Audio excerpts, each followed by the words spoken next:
Thank you for joining us for the ISAS panel discussion on India's agricultural reforms, implications, and prospects. Before we proceed with the event, I would appreciate if you could mute your microphones and switch off your videos throughout the session. If you have any questions or feedback to share, please forward them through this chat to the moderator. The questions will be consolidated for the panelists to answer. This afternoon, we are delighted to have with us the following distinguished panelists: Dr. Ashok Gulati, Infosys Chair Professor for Agriculture, Indian Council for Research and International Economic Relations; Mr. Vinod Rai, Distinguished Visiting Senior Fellow, ISAS, and former Comptroller and Auditor General, India; Mr. S. Shivkumar, Group Head, Agriculture and IT Business, ITC India; and Mr. Simon George, President, Cargill, India. Dr. Amitendu Palit, Senior Research Fellow and Research Lead in Trade and Economics, ISAS, will moderate the panel discussion. I now invite ISAS Director, Professor Raja Mohan, to deliver the opening remarks. Professor Mohan, please. Thank you, Vinny. Thank you very much. It's really good afternoon and good evening or good morning to all of you. We have a very special panel today to speak on India's agriculture reforms. It's a burning issue. At least some things are being burnt in some parts of India, at least. So the subject, it couldn't be more timely than the theme that we have chosen for this afternoon. The session promises to be a very stimulating one. So many thanks to all of you for joining us this afternoon. Before we proceed any further, let me say a word about the Institute of South Asian Studies. We were set up in 2004 as part of the National University of Singapore system. We are one of the few research institutes around the world that is actually focused on South Asian studies. Our mandate is to study contemporary South Asia. Our focus is on politics, economics, international relations, and technology policies. We deal with all the 8 countries to the extent that we can. We also track the South Asian diaspora around the world. Set up in the reform era of India and reform era of South Asia as a whole, that when the region began to reconnect with Southeast Asia and Singapore, there was a strong interest here as the transformations in India and South Asia were beginning to unfold. There's been a growing interest in Southeast Asia and in Singapore on the changes that were taking place. So studying reforms in India in particular, and the politics of that reform has been a major preoccupation for ISAS over the last decade and a half. So the subject today is really very much part of that. As you all know, agriculture reforms have been the most difficult to pursue in India. And it also involves the Indian state government. So it's become even more complicated, even though the laws have been passed in Delhi. As you can all see, there are protests in parts of India, a lot of opposition. So this is not very different from the other reforms that India has passed over the years.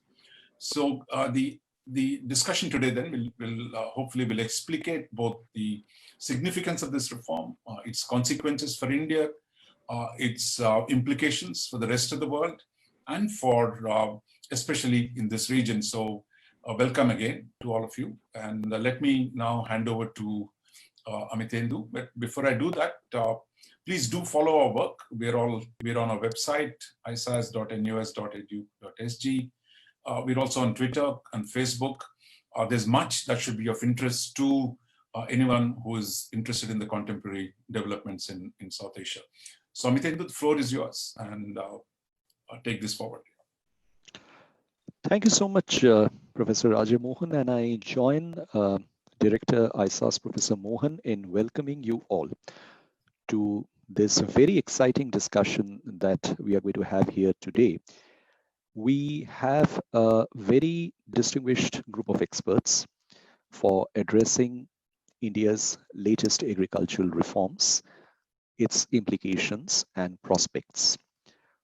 We would organize this in terms of a structure where the 4 experts that we have here with us today will initially make opening remarks for about 7 to 8 minutes. After that, we will have, we are hoping, a fairly engaged discussion with all of them. There will also be questions being taken from those that are being posted on the chat board. I would like to share with you that we have a very large turnout of participants here today. The latest count is more than 300. We are also going live on Facebook, so I'm sure a lot of people are joining us from social media as well. I offer my advance apologies if we are not able to address all the questions that are posed to us, but we will try to be as sweeping and as covered as possible in terms of the issues that we address. Let me first very briefly share with you what we are wanting to discuss today. The Indian Parliament in the last session that was held of it in the month of September, in the background of a raging COVID-19 pandemic situation in the country, passed several laws, but within these laws, there were three that related to amendments of agricultural regulations in the country. These laws are respectively the Farmers' Produce, Trade and Commerce Promotion and Facilitation, the Farmers' Empowerment and Protection Agreement on Price Assurance and Farm Services, and an amendment of the Essential Commodities Act of 1955. Now, all these have subsequently, after being passed in the Parliament, received presidential assent at the end of September, and they have now become laws of the land. Along with the passage of these laws, there were several disruptions that were noted in the country. First, there were disruptions that were noted in the Parliament in terms of obstruction of proceedings, a large amount of protests being voiced by the opposition parties, and also the ways in which these laws were passed without not enough discussion being taken.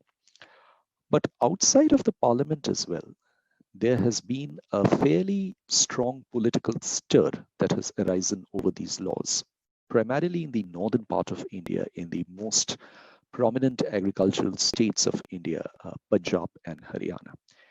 And there is the possibility that this stir might prolong, this stir might actually snowball into a fairly substantive political development as we go ahead and we meet more and more states in India coming up with elections and trying to grapple with these issues. But on the other hand, these are also being described as extremely significant reforms that were long pending, and these are reforms where probably the Modi government has finally bitten the bullet and has been able to provide Indian agriculture the kind of shot in the arm which it has been looking for several years. And let me start the discussion on this by first inviting the first of our panelists today, Professor Ashok Gulati. Now, Professor Ashok Gulati, as you all know, probably does not need much of an introduction to those who follow the subject of agriculture and particularly Indian agriculture across the world. Currently, Professor Gulati, as my colleague Winnie mentioned, is an Infosys Chair Professor at the Indian Council for Research on International Economic Relations. He was earlier the chairman of the Commission of Agricultural Costs and Prices of the Government of India and also a director of the International Food Policy Research Institute and the National Council for Applied Economic Research. He has had extensive experiences of being involved with the government, including the Prime Minister's Economic Advisory Council during the tenure of India's former Prime Minister, Atal Bihari Vajpayee. He has advised the state governments of Andhra and Karnataka. And he's one of India's most prominent and respected voices on the subject of agriculture. Nobody better than Professor Ashok Gulati to let us know about what exactly these reforms are all about. What do they mean? And what are the acts as they have now become almost common parlance, APMC acts? What are these acts? Because there are certain states in India which have those, certain states which don't. So, sir, if you could kindly take us through the entire reform content and gamut of the changes that we have seen. Over to you, Professor Gulati. Thank you very much, Amit, and pleasure being a part of this very distinguished panel and giving me this opportunity to share my thoughts on this issue. You know, there are two parts of the game. One is the economic part and the other is the political part. And any policy change that takes place in the economy is within the political economy ecosystem it takes place. we had a mandi system called the APMC markets, the regulated ones, over decades.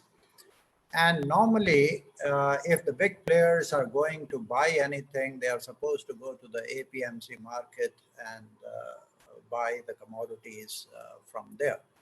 And APMC markets, over a period of time, they created infrastructure. Farmers would come there and the buyers would come there. There would be an auction.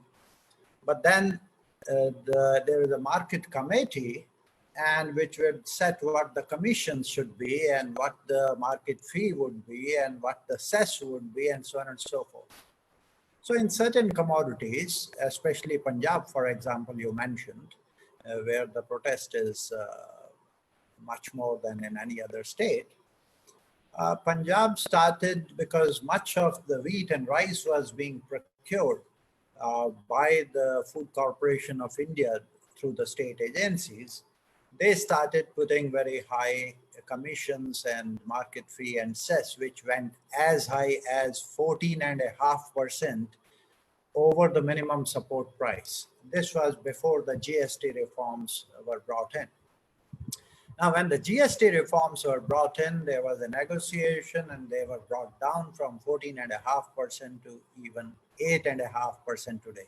2.5% for the commission agent and 6% for the state, out of which 3% is market fee and 3% is a cess for rural development, which actually doesn't go through the audit system of the CAG, and Mr. Vinod Roy can throw light on that.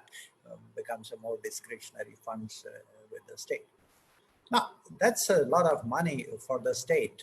Even today, about 3,500 crores state gets out of this, besides what the commission agents get. So the whole issue is, in one after the other states, the intermediation cost started increasing. So when your wheat goes to the APMC market and it comes out, it may be competitive when it enters the market, but it becomes non-competitive when it comes out of the market because of 8.5%, all the surcharges and taxes and commissions that you have to pay. So during the COVID period, they didn't want people to congregate in the mandis, APMC markets. They become overcrowded, and because of the social distancing norm, they suspended this particular act. And they said anybody can go to the farmers or anywhere else, and even in other rice mills and other places, to buy, so that we don't create a problem on the COVID front. And they found that system works much better than the normal system that had been running over decades. And I think this particular government took advantage of that, and a crisis was turned into an opportunity, saying that we don't demolish the minimum support price system or the APMC mandi system. That will continue, but farmers are free and the buyers are free to buy from anywhere across all India, any state of India. That's where the issue of the state versus the center comes in, because agriculture, otherwise marketing, agriculture marketing within the state, within the mandi, is the prerogative of the state, but interstate trading is a prerogative under the constitution of the center. So actually they took advantage of that clause, which many states may go to the Supreme Court. What is the real interpretation of that? But that's the legal aspect of it. The economic part of it is that it will allow many players to start directly buying from the farmers, whether it is farmer producer organizations or individual farmers, and bring down the intermediation cost. And it will be more a demand-driven system where the buyer can tell the farmer what sort of a commodity we want, what is the price we are ready to give you, so sort of a contract farming. So I expect greater efficiency in the marketing of the produce, better food safety standards, demand signals being given to the farmers, and that is going to be a much more sustainable and much more financially robust system, which will bring competitiveness and also create inclusiveness of all the farmers. We do all the time in case of milk or poultry. They don't go through the mandi system. And that even milk is being bought from the smallest of the holder with 2 cows or 4 cows. So that type of a system I'm expecting. I feel this is like the de-licensing of the Indian industry in 1991. That's in terms of liberating the agriculture marketing system. You know, the farmer had all the problems both on production front and marketing front, but I think he lost a lot on the marketing front because the marketing in these APMC mandis has not been what the competition became oligopolistic structure, and they started taking a lot of rent into that. Now that will be challenged without demolishing it. I also compare it with the old days of Indian Airlines. That was the only monopoly one airlines used to run. And now 4 or 5 more will be there and compete with that. If the mandi system wants to compete, they will have to bring down the intermediation costs. They will have to provide better service. Otherwise, farmers will walk away to the others. So it's giving greater choice to the farmers. And I expect a lot of private sector investment because of the Essential Commodities Act also being liberalized. So the stocking limits and so on and so forth. I think the private sector will be encouraged to create all India, pan-India strategy for procuring, storing, and distributing that. So the whole value chain system for different commodities is going to be in a different era, which is going to bring efficiency and save on the large wastages of products. So that is what the economics of it would be. And I feel that should be a healthy thing for India. It's a bold step, it's a major step, and I do commend the government for doing that. It was overdue for the last, you know, it started off with, at the time of Mr. Atal Bihari Vajpayee, 2003, the Model Act was sent to the states, but some states adopted, others did not. So a pan-India strategy could not be built on that. So this government has taken that. It has stirred some political debate, but economically, I feel it's good for the country and for the farmers. Thank you so much, Professor Gulati. That really was a very lucid explanation of what is significant about the reforms, and they indeed could actually turn out to be game-changing reforms. Now, following what you shared with us, Professor Gulati, let me now turn to Mr. Simon George, President Cargill India, and a very distinguished voice from the industry and in terms of agricultural trade, agricultural production. Simon has earlier held several senior leadership positions at the Kerry Group and International Flavors and Fragrances, respectively. Simon, if we look at what Professor Gulati has just shared with us, and he compared the reforms to the delicensing of Indian industry in 1991, and you have also, in the various engagements that you have had on the subject, you have referred to this, the set of measures that have come, as the 1991 moment for Indian agriculture. So maybe on that note, Simon, if you could kindly share with us your perspective for 7 to 8 minutes. And if I could kindly request the participants to please keep your microphone on the mute while the other panelist is speaking, so that we can minimize the echoes. Over to you, Simon. Thank you, Amit, and it's a pleasure to be in this panel, first of all. I was just trying to bring in another perspective of this agri reforms and what is the need of a reform in this country now. Now, if you start looking at it, agriculture in a country like us constitutes about 18% of the GDP, but you have 150 million farmers and their families dependent on this, plus 50% of India's employment comes from the agricultural sector. Now, what does it mean? It means that the earning per farmer is, as all we describe, is a problem area. Now, the only way to correct this is either we correct the numerator or the denominator, or try to change both. Now, when I say, which means the agriculture as a part of GDP should have a larger amount of share, number one, which means that one of the critical part is the access to market, number one. And there are different factors of efficiency. Therefore, the numerator in terms of earning per farmer will go up. From a denominator perspective, also is about the number of farmers that is deployed in a country like India far exceeds what we see across the world. Now, this requires a different sets of policies that is basically will involve more urbanization, and therefore is important that we need to correct this. So I was just telling about the Indian population, which is moving from a 1.35 billion to a 1.4 to a 1.5, 1.6 in by 2050, and adding to the is the fact that the calories intake per capita is going to go up, protein intake per capita is going to go up, because we are still much lower than the developed nations. And here is an economy that is booming. Now, where is the food going to come?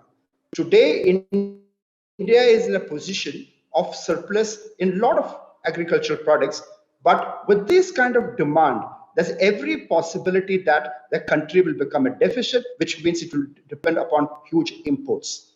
Now, let me also talk about, along with this, is our constraints, the challenges that we face. There is water depletion across the country. There is a constraint of, in terms of challenges, in terms of what we have from an environmental perspective. You can't increase agricultural land just like that. So, and considering all this, and the opportunity that India has in terms of converting an agriculture product to a food processing, India stands about 7 to 8% in comparison to a Philippines, which is 71%, or US, which is about 32%, or China at 29%.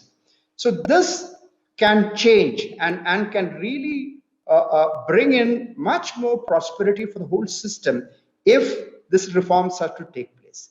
Now, what you saw, as Professor Gulati rightly said, a landmark a change in terms of the reforms that we are doing. But also, let me also just say is that we need to do a few more to bring this to be a more globally competitive. But I think this is a start, and I'm sure you saw from 1991, no government went back to reversal of liberalization. It's only the rate of change that went on changing. So I think this is the right step for India, and this will take us into a galloping area in the agriculture sector. Thank you so much, Simon. In fact, I think the point that you make in terms of India's prominent economic objectives, doubling farmers' income, something which the Prime Minister has shared a number of times, and also overall the larger objective of agriculture continuing to remain a sector which adds only 17 to 18% to the GDP, but nonetheless supports more than 60% of the livelihoods in the country. I mean, this is an imbalance which needs to be sorted out, and probably agro-processing, following the reforms that have been implemented, might actually be a ray of hope in this regard. We will come back to further discussion on this, but let me, on that note, bring in my current colleague, distinguished senior research fellow at the Institute of South Asian Studies, Mr. Vinod Rai. Again, Mr. Vinod Rai really requires very little of description in terms of what he has been and what he is in Indian public policy space to this audience. He was the former Comptroller and Auditor General of India, and many would also recall his being the head of the Board of Control of Cricket in India. But prior to that, he spent a very long career in various roles in the civil service. including in the Ministry of Finance and the banking sector, and also having served on the boards of financial institutions, apart from having spent a long number of years in the state of Kerala in looking after its administration and governance.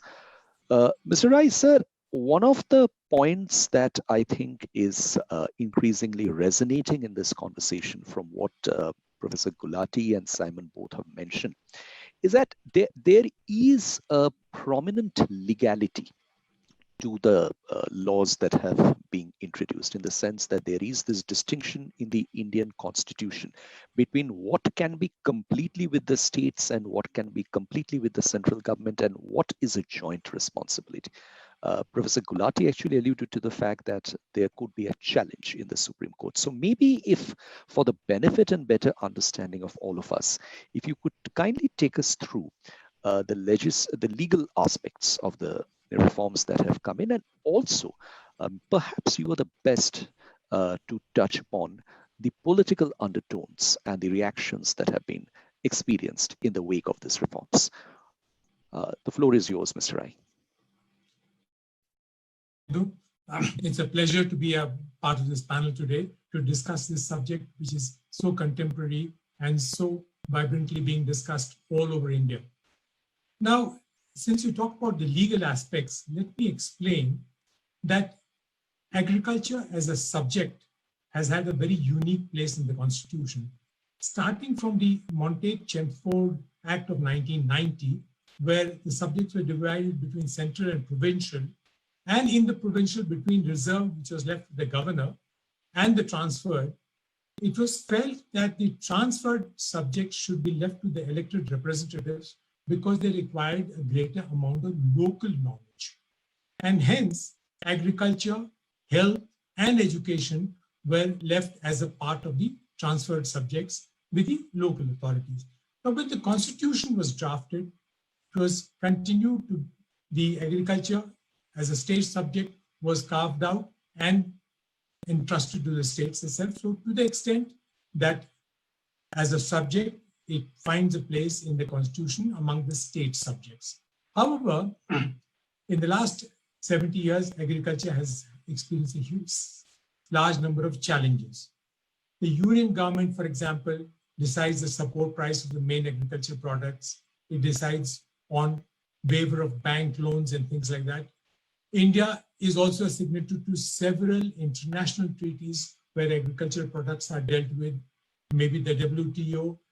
Then trade and commerce, import and export, and banking are again all in the union list, but agriculture finds a place over there. So that's why agriculture gets entwined in a large number of things. In fact, dairy and agriculture were main factors in our consideration for joining or not joining the RCEP also. Now, once agriculture was a state subject and all these challenges arose, if you remember, I talked about education and health also.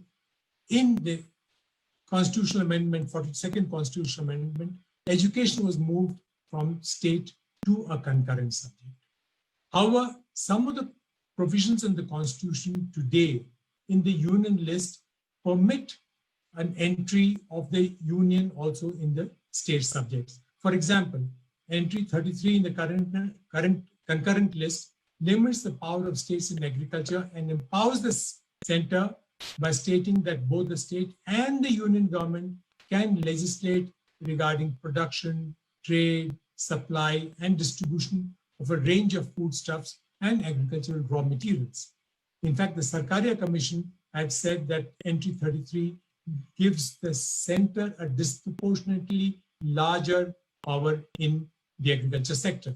Now, what has happened is that in both the two acts that have been passed by Parliament, there are provisions to say, for example, in the Farmer Produce Trade and Commerce Act, it says, the section 12 says, the central government may, for carrying out the provisions of this act, give such instructions, direction orders, or issue guidelines as it may deem necessary, and this will become binding on the state government. Similarly, in the Protection Agreement and Price Assurance Act, it says central government may from time to time give such instructions that it may consider necessary to the state governments for effective implementation of the provisions of this act, and the state government shall comply with such instructions. Now, this in certain states has raised the hackles of the state, saying that the center is getting into their kind of territory.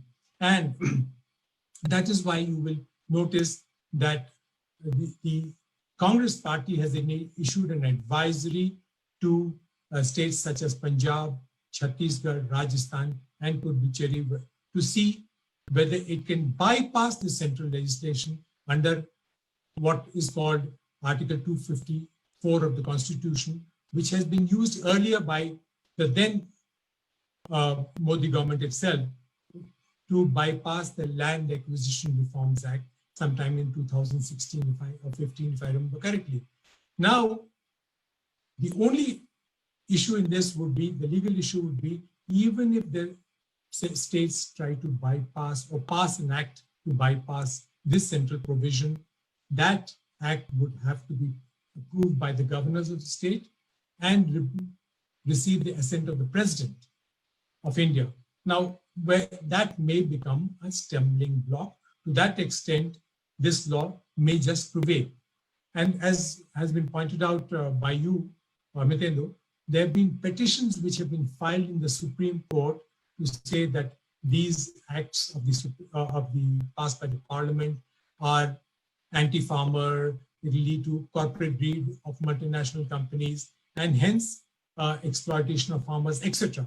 That will, of course, be tested in the Supreme Court. But the political aspect of this is that the Congress party or the UPA itself in its manifesto had talked about that the Congress will repeal the Agricultural Produce Market Committee Act, and the Congress will also replace the Essential Commodities Act 1955. In 2019, they had said this. Not only this, the UPA government had introduced a model act in 2012. This was discussed in Parliament, and there is a very interesting clip of 4 December 2012, when parliamentary discussions were taking place, of a Congress minister, Shri Kapil Sibal, explaining the bill introduced by the UPA on interstate trade and commerce. And he goes on to say that the farmer has to meet with 8 sets of middlemen before he can actually sell his produce. He goes on to say that the farmers will get more money under the present dispensation if the APMC are done away with, and how he gives a specific example that in 2012, for potatoes, the farmer was getting 3 per kg in the market, whereas PepsiCo was offering rupees 5.75 to the farmer. And that is why he was orchestrating the fact that the farmer would be liberated from the Mandi Act, and the farmer would get the opportunity to sell in the open market. Now, the issue is, why has there been such widespread protests against this? And why is it that one party which had proposed this act only 8 years back has now started opposing it? Actually, because the political economy is deeply embedded in the fact of the states of Punjab and Haryana, who rely a large amount on the farming community. According to Punjab Agriculture University, there are about 1.2 million agriculture farmer families in Punjab, and there are about 28,000 commission agents. Now, 1/3 of the produce that the government of India buys is bought from Punjab. And these farming communities have a very cozy relationship with the commission agents, who are otherwise known as the Ardhiyas. And Dr. Gulati alluded to it, that 2.5% commission is collected by the commission agents, 6% commission goes to the markets, and the state also collects a commission. And Punjab, for example, has been getting around rupees 50 billion per annum from the cess that it levies. Now, this part of the community, which means the farming community and the Ardhiya community, have a substantial amount of political clout. And this clout they see as dissipating if the farmers are allowed to participate directly and buy from any other area than the mandi area itself. Now, that has caused a lot of distress. There is the state losing revenue, there is the artists losing their commission, and the mandi market not. So the only two things that we need to take care of. One is the states should encourage and choose private investment to create physical infrastructure. And also the state governments need to create an institutional mechanism needed to allow greater farmer participation if we have to make this landmark legislation really come to the benefit of the farmer. Thank you.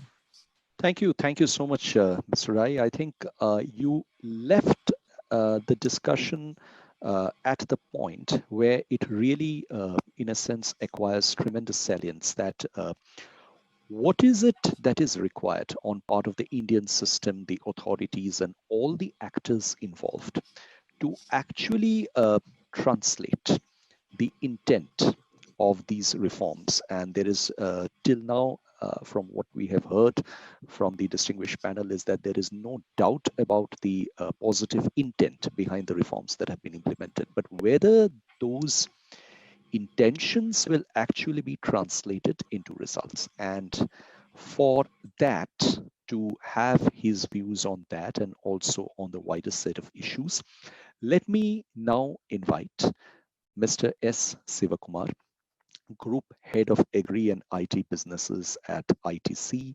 He has been the Chairman of Technical Agri Sciences Limited and also the Vice Chairman of ITC Infotech.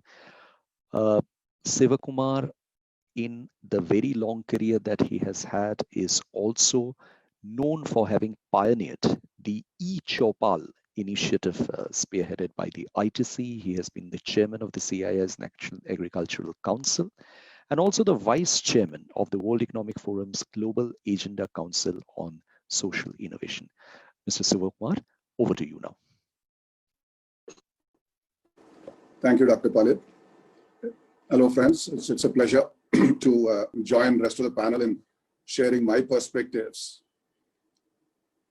You know, Dr. Gulati said, besides the angle of cost reduction when you directly buy from the farmer, he also added one other angle, which is that this system would be more demand driven.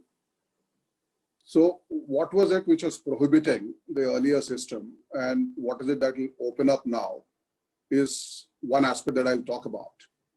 And if by reforming these three laws, the intent is to get the private investment into the whole value chain of agriculture and food, very interestingly, government has done a few other things to actually mobilize that kind of an investment.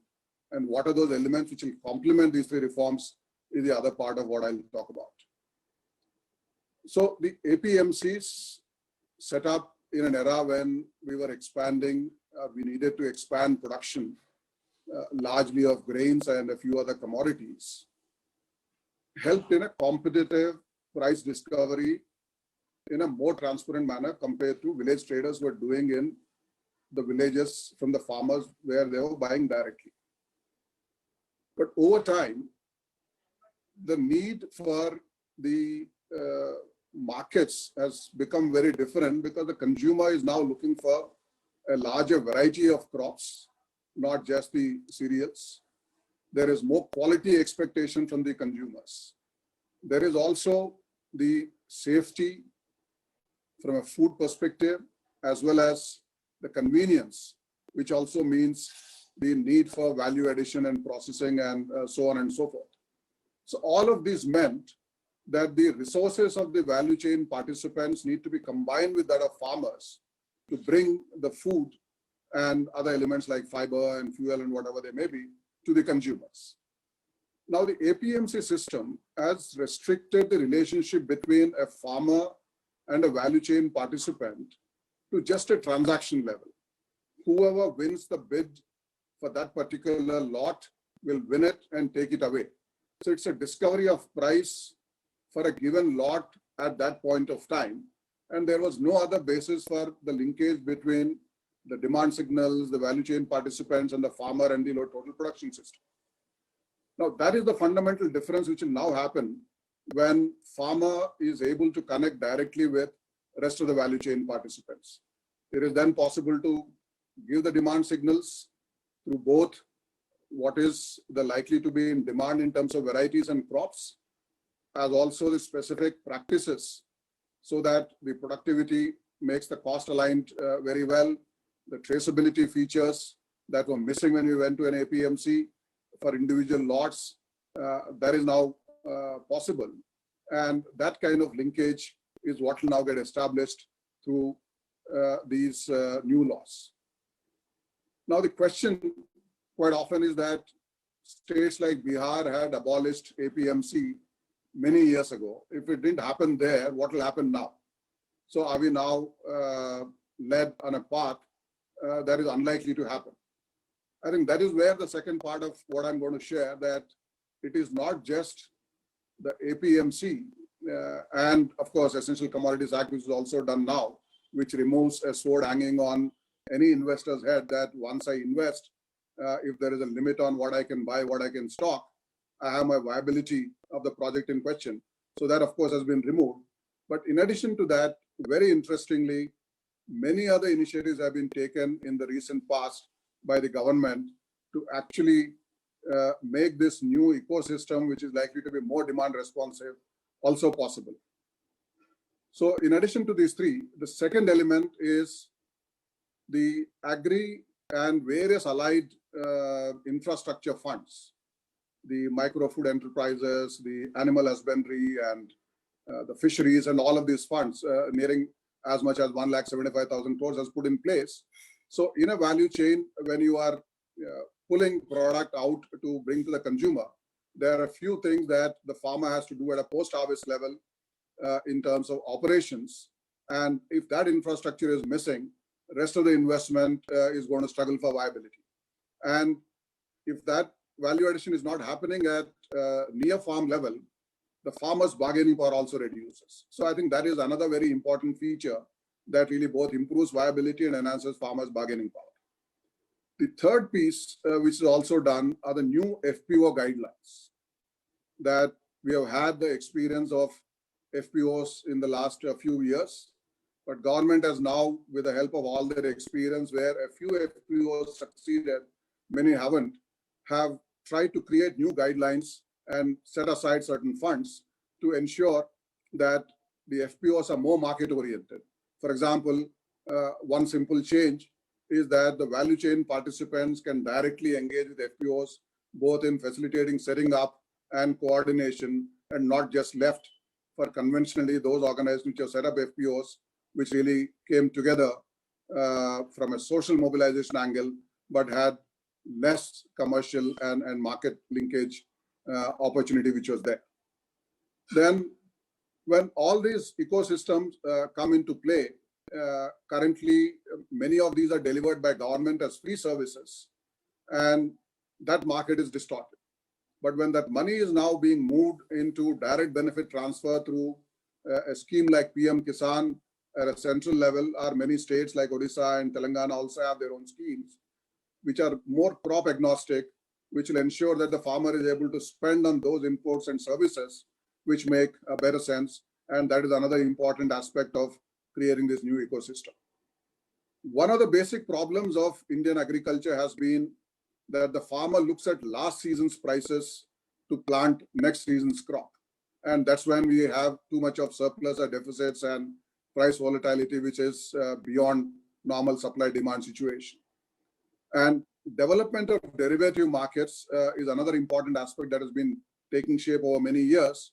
But one reform in the most recent times that has done, which will probably help deepen that market, is that options are now allowed to devolve on goods, not just on the futures, which are still developing depth. And therefore, the ability of the market participants to create literally over-the-counter options in the contract that are being signed is another feature that is now likely to happen because of this change that has been done by the central government and now already notified by SEBI, and a few exchanges are likely to be launching these contracts anytime. The other element, that the direct engagement with a host of farmers will be possible through an electronic system, and the government has created, or in the process of creating, a foundational stack of data for the digital means as the last piece that is also being set in place. So all of this is also being done in a manner which is, because this is going to take time, instead of saying this will instantly substitute the APMC and MSP system tomorrow morning, they said no, all of the APMC and MSP will continue and let the parallel market evolve. I think that is the brilliant aspect of how these reforms are now allowed to be carried forward. I think it's a larger piece that is going to create a more demand responsive production system, and that ecosystem is what we're going to put in place now as a country. Thank you. Lovely. Thank you so much, Mr. Sivakumar. In fact, I was just in my mind looking at the thoughts that have been shared by this very distinguished panel, the questions that we are getting to see on the chat board. And this is where I wanted to take your last point. You alluded to the parallel system, and this is where, Dr. Gulati, I wanted to pose this question to you. What we have now is actually a system where the APMCs exist in certain states. In certain states, they don't. We have an enlarged set of choices as far as the farmer is concerned. The farmer can go to the APMC. The farmer can operate outside of the APMC. We also have the MSPs, which are going to be announced periodically from time to time, and they will be administered through the APMC markets. Isn't this all rather confusing? I mean, how does the farmer benefit from this whole bundle of confusions? Is it making the life very complicated for the farmer and also for businesses? Would be glad to have your views on this. Well, there is some rationality. Remember that the MSP, minimum support price business, came into existence in 1965 when India was living from literally so-called ship-to-mouth situation. So it was a scarcity era policy instrument to ensure that farmers get at least this much price because we wanted to increase production. We were importing 10 million tons of wheat that year, and we didn't have the foreign exchange to buy from the international market. So we were getting it under PL 480 thing. Now, today you are having buffer stocks with Government of India. FCI doesn't know where to keep them. The storage capacity isn't there. In June, they had 97 million tons of food grain stocks, which this country had never seen. The buffer stock norm in July is 41.1 million tons that they need to keep to feed the public distribution system. So we were 2.5 times, 3 times roughly. That is where we are. So it's a supply-led system, shortage economy system. Now, gradually, if you make it from a supply-driven system to a demand-driven system, that will not cause the type of accumulation of stocks that we are having today for wheat or rice or even sugar. Both these three commodities, 2 commodities where the government buys wheat and rice under MSP system, the largest operations, and sugarcane, where it forces the sugar mills to pay that price. It is called the fair and remunerative price, and in UP it is called the state advised price. In all the three, you have surpluses which you cannot literally export, and you don't have a space. So there is a massive imbalance in the system. You're producing more than what you need, or you're not competitive to export at large. So we need to rethink whether the same policy instrument is right for today's surplus economy. And that's what this attempt is, to bring more a dosage of the market economy without demolishing the existing system. So it's like the waning and waxing of moon. Over a period of time, from full moon, which is sort of a monopoly, you will cutting some parts of it, and there will be competition. I think my take on it is that so long as it creates competition and makes the Indian agriculture more competitive, it is a win-win situation for both the farmers, the consumers, as well as other value chain participants in the game. That is the crux of the matter in this. Now, you said that some states have APMC and some, Bihar is a classic example, and I see one of the questions also on that. You know, investors, you cannot force them, okay, I change this thing, but there is no governance. When APMC was removed in Bihar, what was the governance level at that time? What was the infrastructure level at that time? There was no power, there were no roads at that time, literally in Bihar. One of the, most. So even if you change the legal laws, if the physical infrastructure is missing, and if they don't see governance in place so that their investments are not safe, nobody, I compared it with delicensing of industry in 1991. Did people go to Bihar and start investing in Bihar at that time on manufacturing? No. The bigger chunk of the investments in manufacturing took place in the western and southern states where the investors felt that there is a potential to gain. So it will be somewhat uneven in the beginning, but if Bihar wants to improve, they should invite people to come in and directly tie up with the farmers. We will provide this basic infrastructure, create back-end infrastructure. We can provide some incentives for that. And Sudha is a classic case. Even in Bihar for milk, they are doing well. Bihar lychee trade, is being exported. It's being done with the farmers, or makhana. There are cases, small cases, but not major changes. The major changes have taken place in the western and the southern states. And if, for example, now Punjab is opposing so much, which investor would go and try to build up a chain directly there with the farmers when political environment is not very conducive? So they will better go to UP, which will invite all the players come in. So what Punjab will lose is on food processing. It will lose employment in processing sector. It will lose GST. So they have to weigh their options, that if they don't change and the investors start going to the adjoining states, then the value addition will not be there, and the employment generation and the GST taxes on that, and then Punjab will be missing on that. So it's not all over, all the states will get a similar response. It will be a differentiated response depending upon first the governance and the political environment, and then of course whether the investors find that beneficial to go in those states. Wonderful, Dr. Gulati. In fact, we would come back to you. I would come back to you on that specific set of issues that you mentioned. But Simon, if I could now turn to you, and there is this agricultural value chain that we are talking about, and you plus Dr. Gulati and everybody else in the panel alluded to the fact that the construction of this chain in as much of a resilient fashion and greater inclusive participation as possible. The more participation happens, the more beneficial it is for the farmers. But one of the issues that we have in this regard, and Professor Gulati referred to certain states being in a better position in this regard to attract investments. And I wanted to specifically come to you on the question of investments. We look at these reforms, which can be game changers.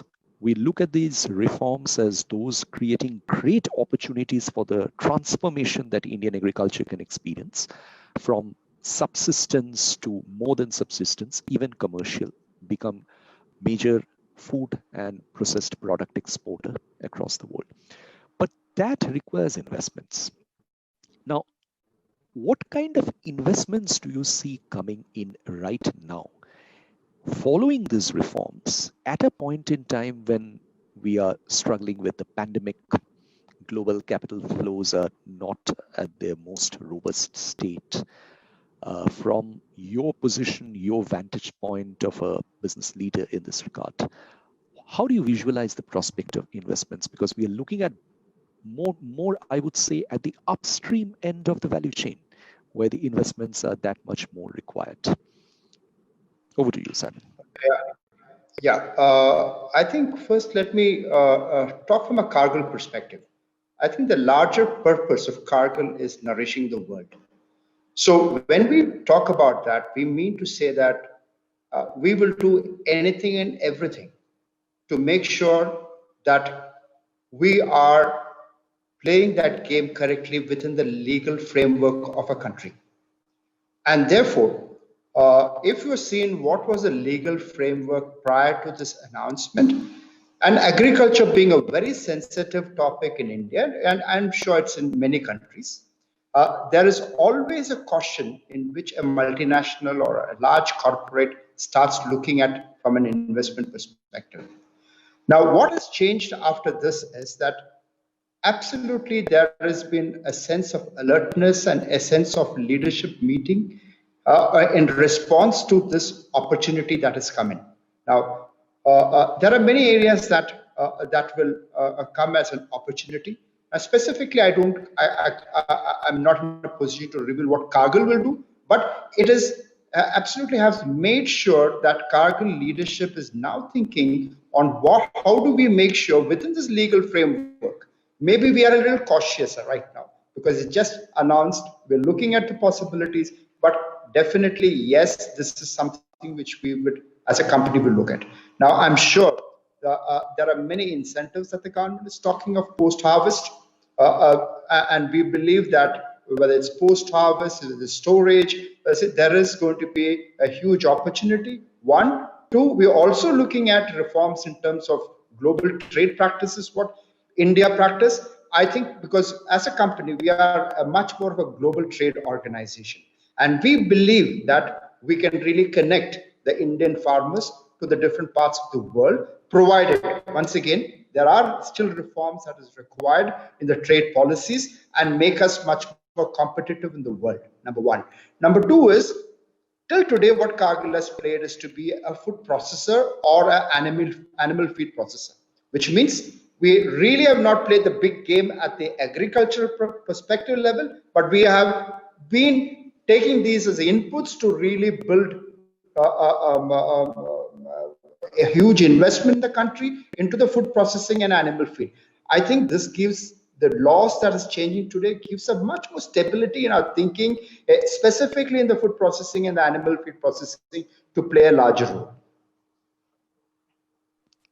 That's wonderful to know, Simon. In fact, it is in that context when you talk about the encouragement that should be given to farmers to look more closely at overseas markets in terms of the premium that they can get on their prices from that substitution. And this is where I wanted to bring in Mr. Sivakumar.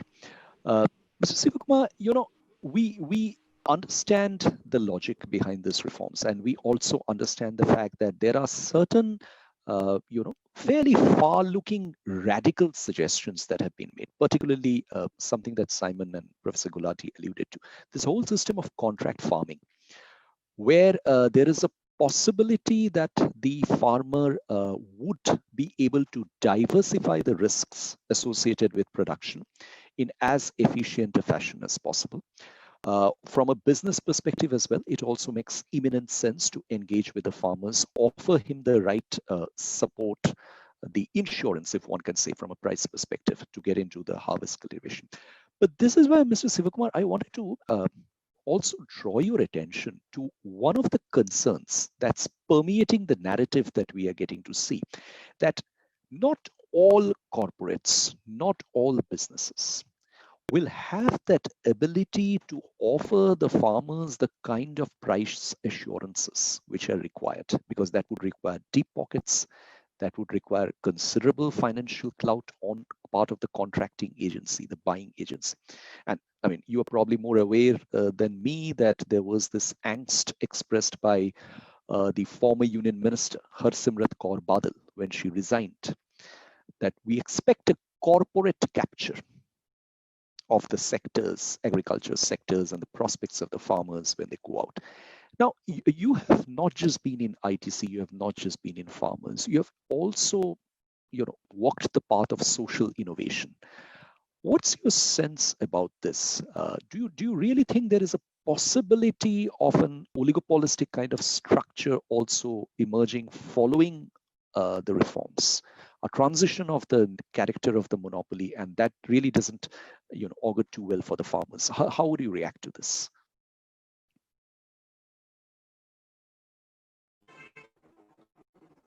It will really take a very, very, very long time for any single corporate to even scratch the surface of the scale at which Indian agriculture is happening. Forget about getting into a monopolistic kind of situation. Because even if you pick up one crop, unless it is too small, it is not possible for imagining the monopolistic possibilities.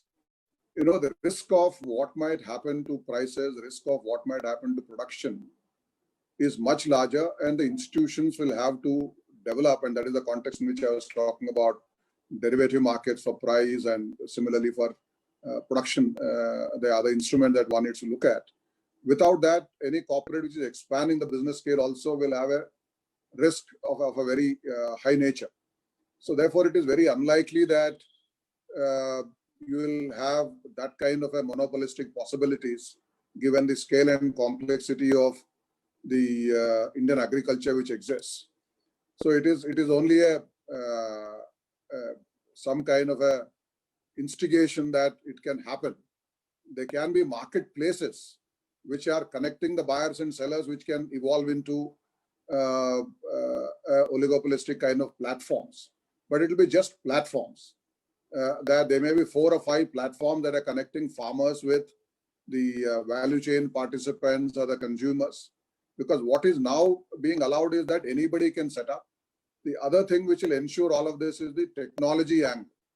That makes the playing field a little more level, because there are as many as 600 agri-tech startups which are at various stages of experimentation.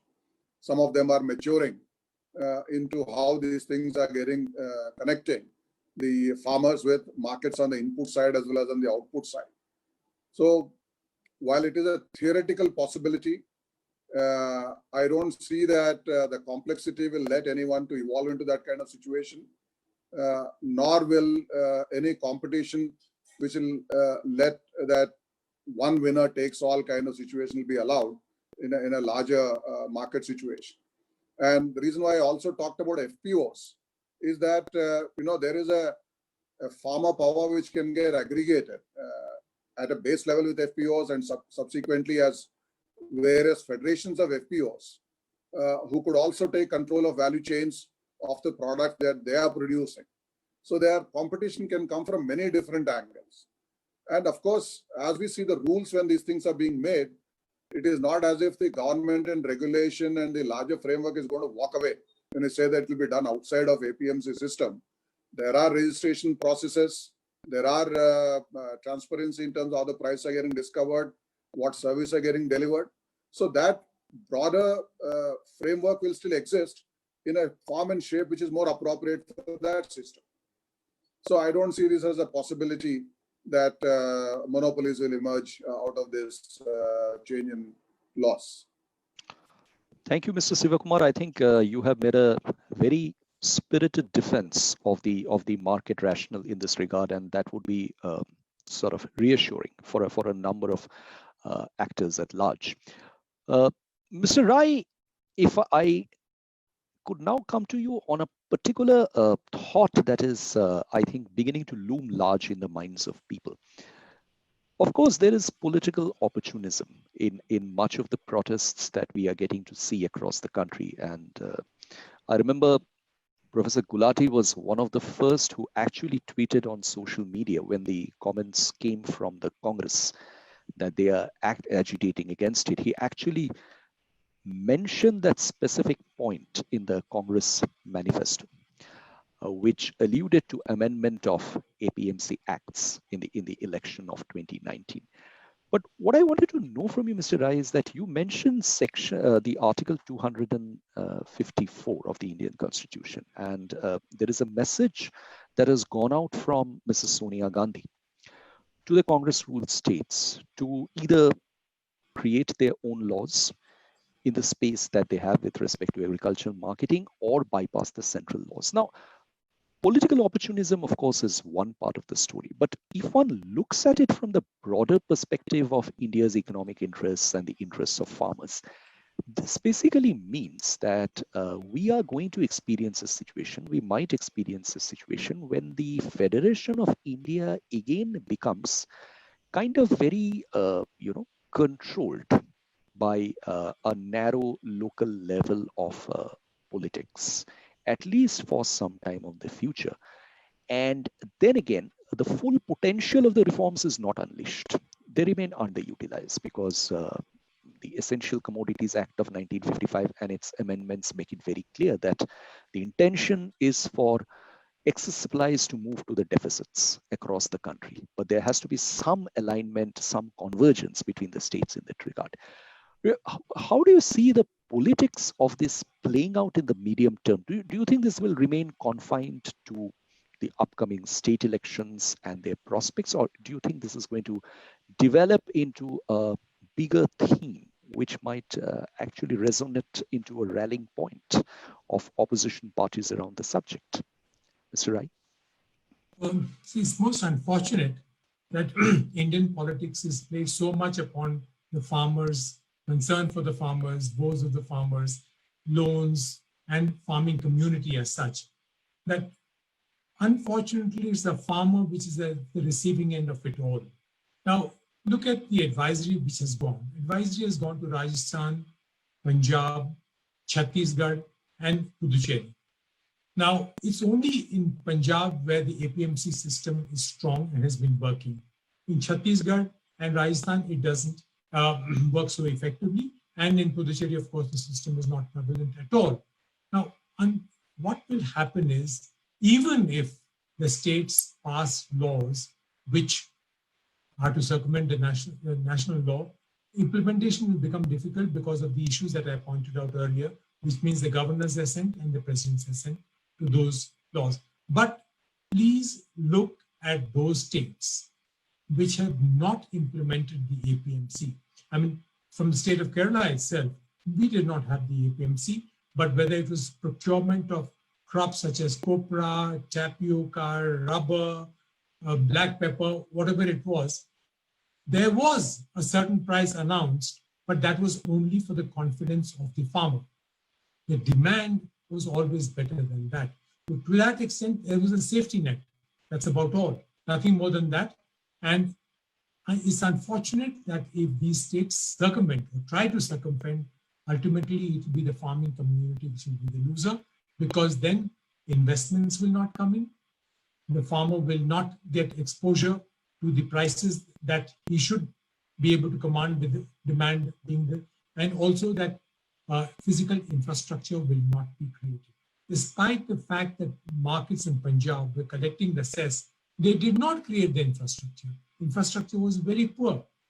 So to that extent, it will be the farming community which will be a loser. But I'm fairly sanguine about the fact that this process will, over due course of time, phase out, will dwindle, and will decline, and the farming community will see the benefit in adopting the new course of action which has been given. And anything that any state loses out as market cess or mandi cess will be made good by employment opportunities as well as GST.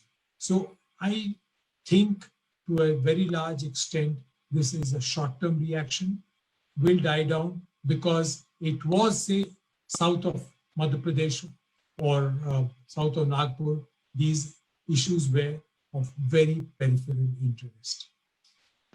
Thank you, Mr. Rai. In fact, that is actually exactly what I think all of us who think that these are really important reforms, these are really important legislations, these are far more than politics, and actually they should not suffer at the altar of narrow politics, and they can have a real substantive impact on the prospects of the Indian economy, and hopefully some convergence between the states will come up at some point in time.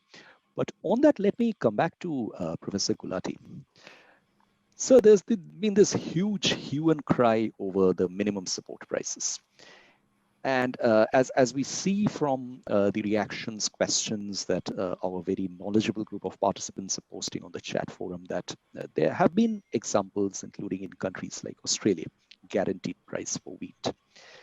But when we look at a country like India, and when we look at India's humongous agriculture sector, how many farmers actually benefit out of MSPs? I think that really is a big question on which the jury is not out fully. There are estimates which Harish Damodaran and others have provided. But at the end of the day, given the structure of Indian farming community, large farmers in a minority and a minority within that minority benefiting from the MSP. Now, obviously, I'm not sort of suggesting that this is completely economically irrational, but do you think that in today's India, which has moved considerably from a situation of scarcity to security as far as food is concerned, do you think that MSPs are actually justified in the medium term, or are they just a political instrument to hang on to? Well, as I said earlier, they are instruments of scarcity era.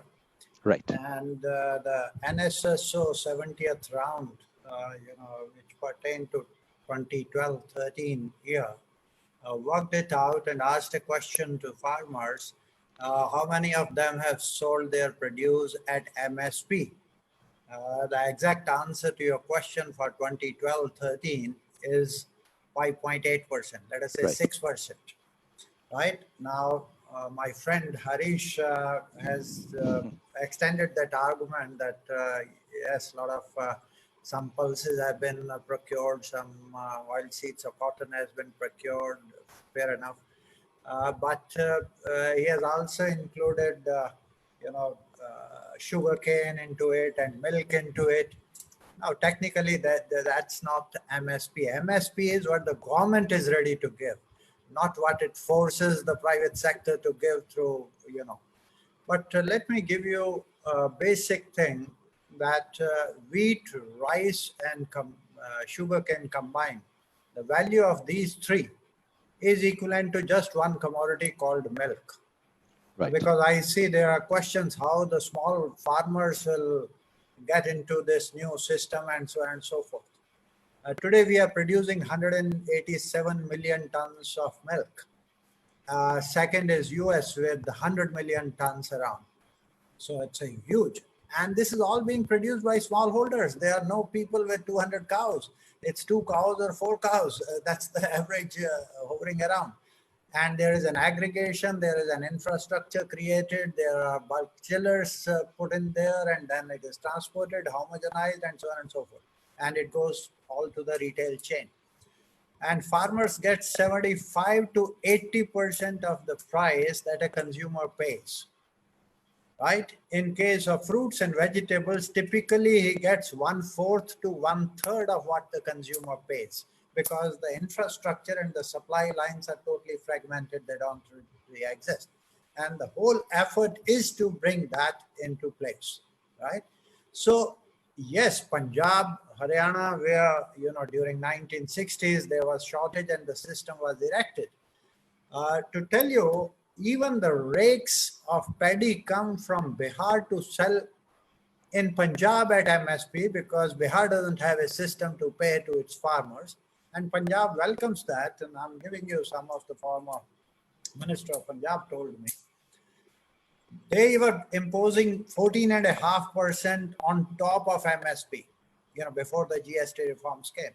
They made cool 5,000 to 6,000 crores of rupees. And then they announced free power, which used to cost them about 5,000 crores of rupees. Water table is depleting like anything. There is an environmental disaster that Punjab is getting into by growing paddy. But that's what the politics of the state is, that they get all the votes by announcing free power, not worrying where the water table is going. And then there is paddy being grown on 3 million hectares. And then the stubble burning in Punjab today is choking the residents in Delhi. Even for breathing, the air quality is so poor. So I think at some stage, and we are the largest exporter of rice, so there is no shortage of rice in the country, and the stocks are bulging, you know. So we need to find out that where we are damaging the environment, particularly water table, we will have to limit. The wisdom, Punjab should have diversified to high value agriculture in late 80s and early 90s.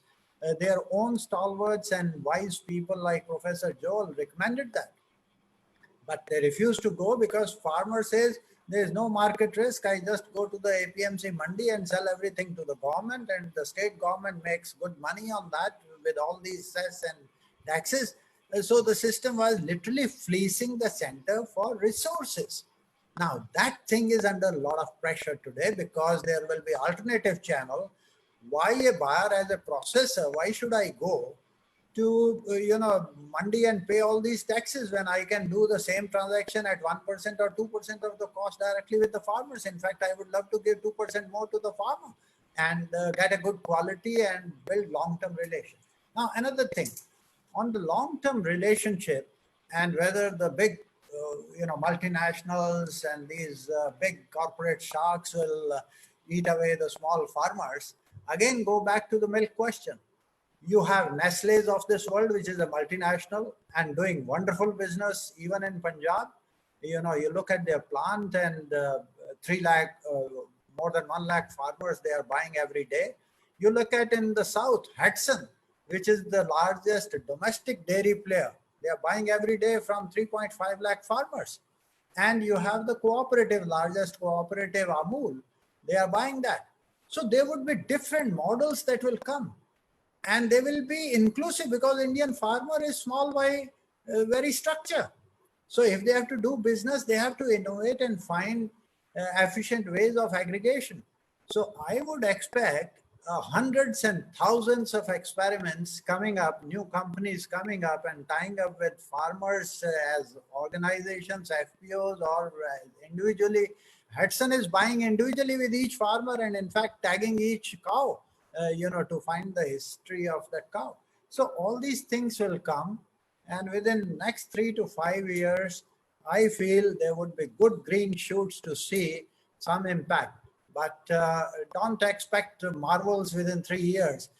This is a process of change, and it will take a decade or two to reflect that Indian agriculture emerges much more competitive once we overcome the political opposition sooner or later, as Mr. Vinod Rai was saying. Thank you, sir. In fact, that's a very pragmatic note of cautious optimism that you signed, and that really is the way forward. Simon, one of the points that Professor Gulati just mentioned, the question of competitiveness, the question of this being a game changer in a prominent number of ways, the possibilities that exist. And one of those clearly is in the area of external trade. Now, when you look at the legislation that has come with respect to contract farming, and when you look at the changes that have been introduced in the Essential Commodities Act, behind both of these, there is a clear intention that Indian agriculture exports should be encouraged.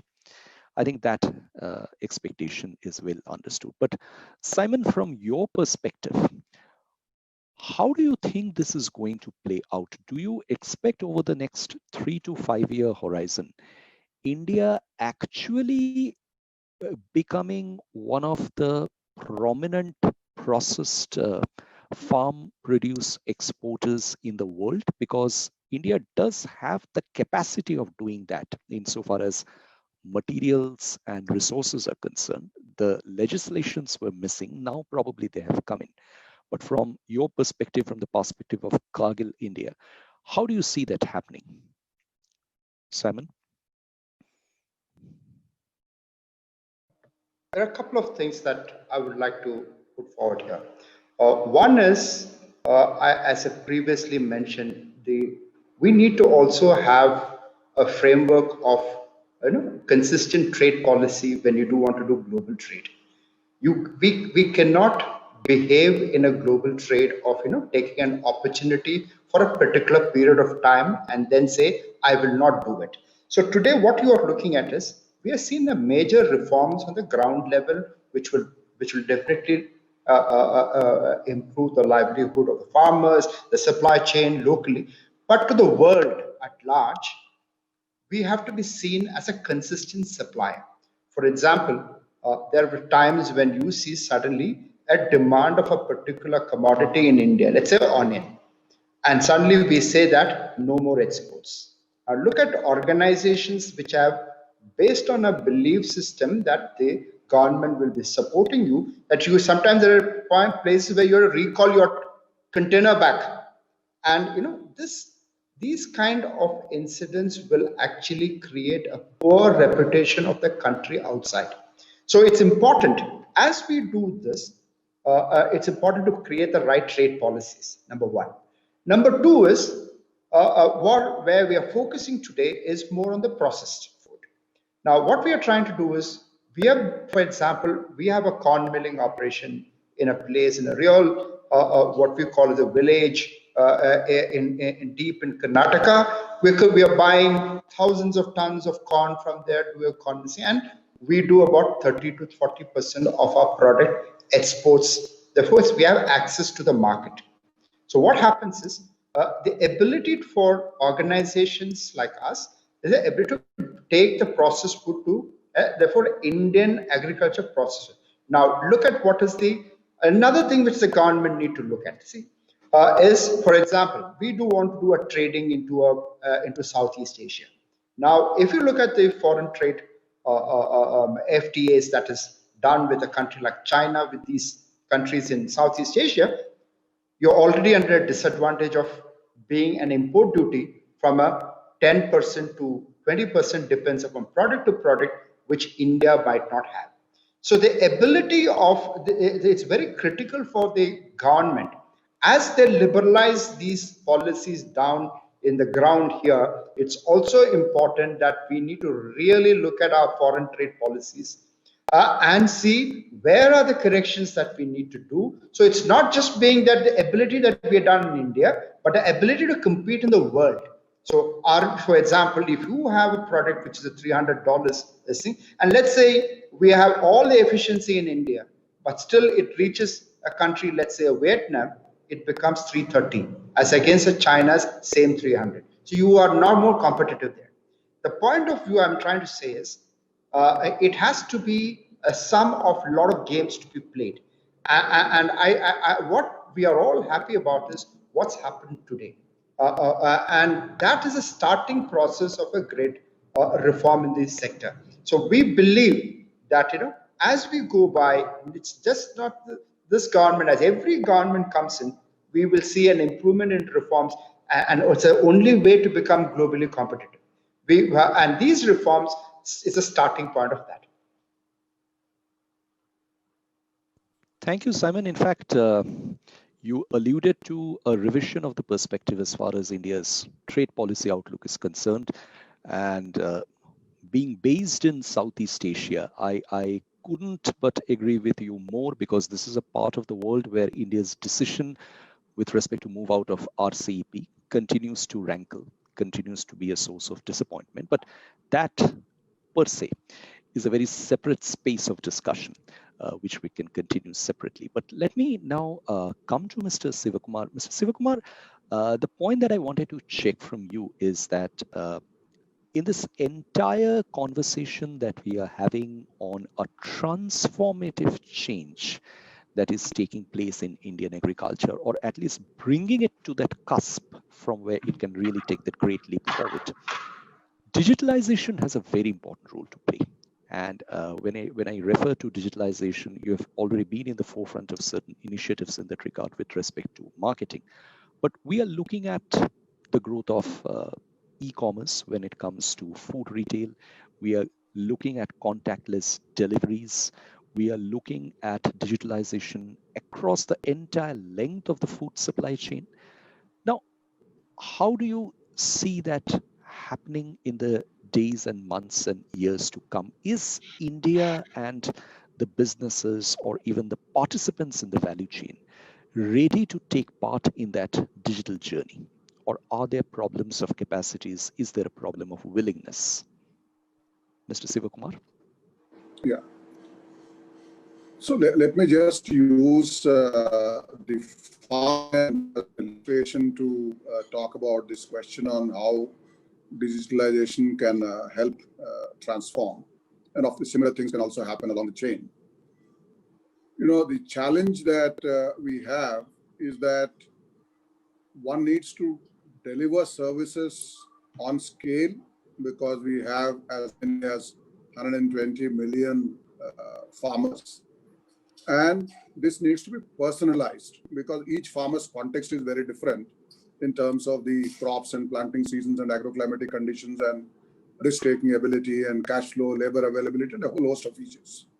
So something which can be done on scale as well as personalized, it is only possible to do through digitalization. If we take the example of the farmer, three things need to come together.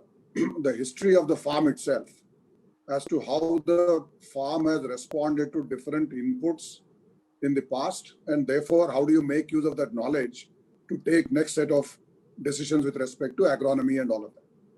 The second set is that things which have to come from around, as to how do you take use of the hyperlocal weather, translate into an agronomic advisory, and make a difference in terms of whether it is early alert on pest or other aspect that you need to tackle. The third thing that you need to integrate is from along the chain. Assuming I need to take an input, how do I combine it with a credit, and how do I combine it with a spraying application and with certain labor accessibility. So all these three coming together is at every single farm as a personalization is something which is only possible through digitalization. And the 600 agri-tech initiatives that I referred to in my earlier round, they're all attempting to do essentially this aspect. Many of them are point products or point solutions, and there is need for two other elements to fall into place. Second is those who will integrate these solutions and deliver it to farmer on the ground by hand-holding physically. And that is the role, for example, ITC eChowpal does. We are in what we call a 4.0 version at this time, having started this 20 years ago when the first APMC reform took place in India. And the third piece is the foundational stack on farmer records, the land records, and other common features that the government is putting in place.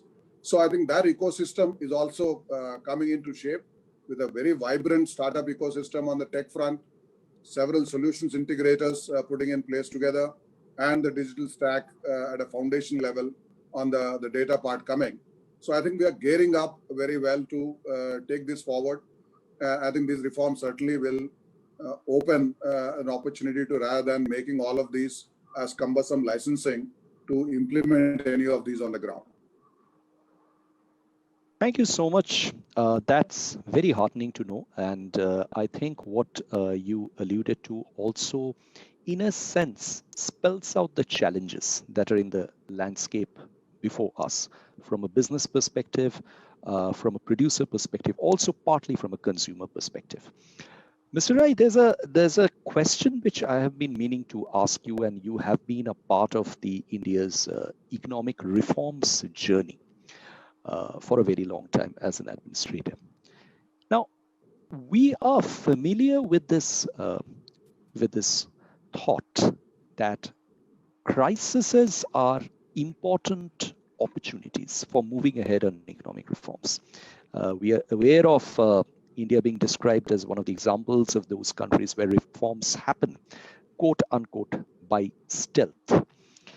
Now, COVID-19, in a sense, has been a crisis. And what we see during COVID-19, we have been discussing agricultural reforms, but we also see labor reforms having happened in India. We see agricultural reforms, we see labor reforms, we see certain other important policy changes that are coming in.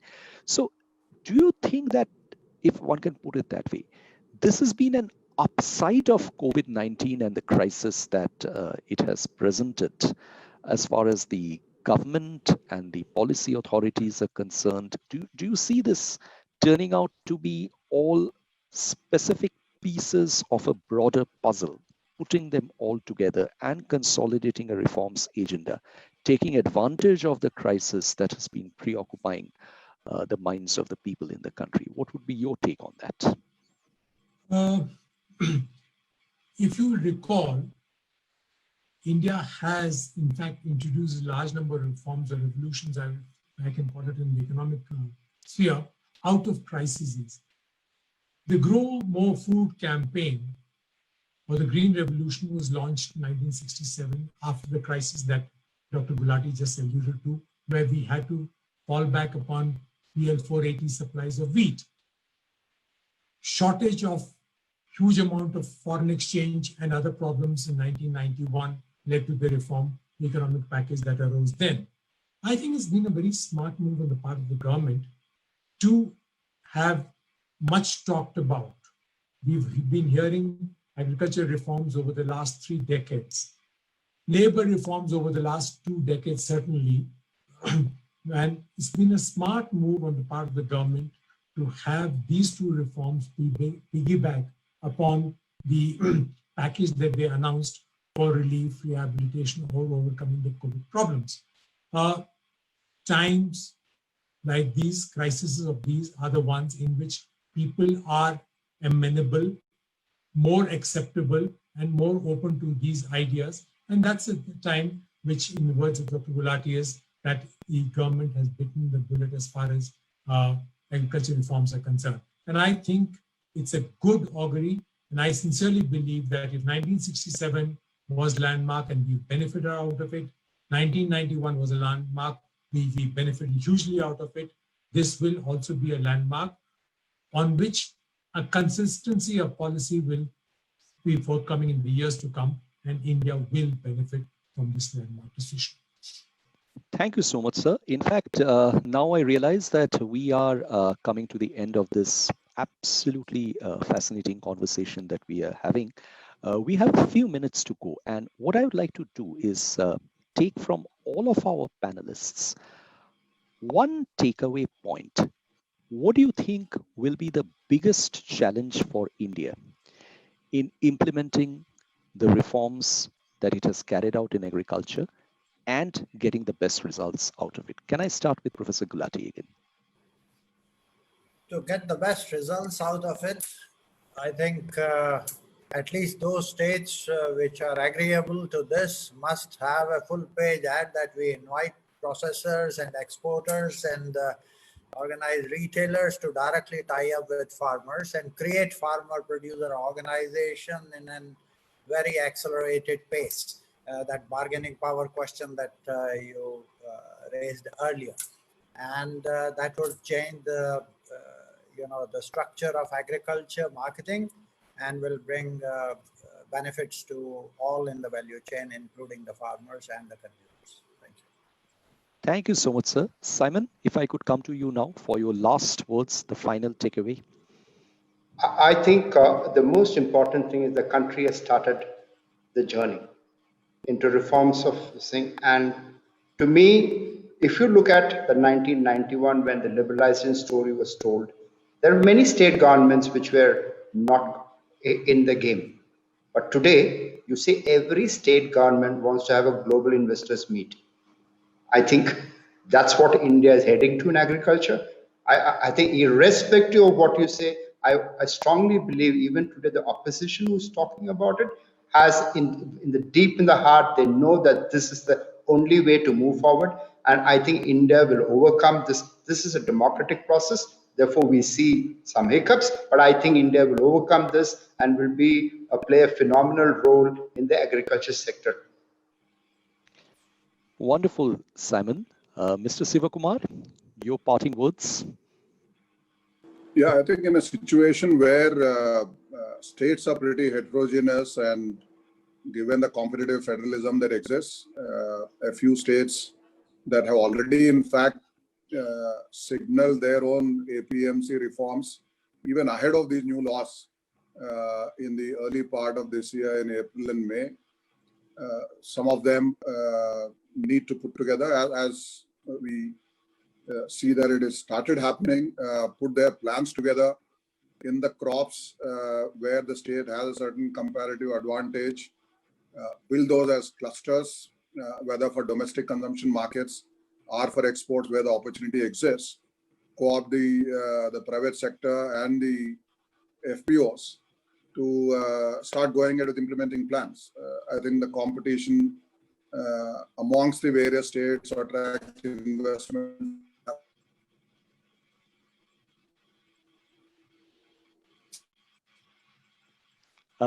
Thank you so much, Mr. Sivakumar. And sir, Mr. Vinod Rai, your last words on the subject. So if I were to be a policy planner in the state government today, I would grab this opportunity which has been handed to me on a platter with both hands and quickly open my doors, make situation very encouraging to encourage investment of physical infrastructure by private agencies. At the same time, I would ensure that farmers' organizations or aggregators get into the act to ensure that the farmer is being given an opportunity to ensure that he gets the right price and he's able to sell his quantities to whoever is the private person. And I think this is an opportunity which should not be allowed to go by.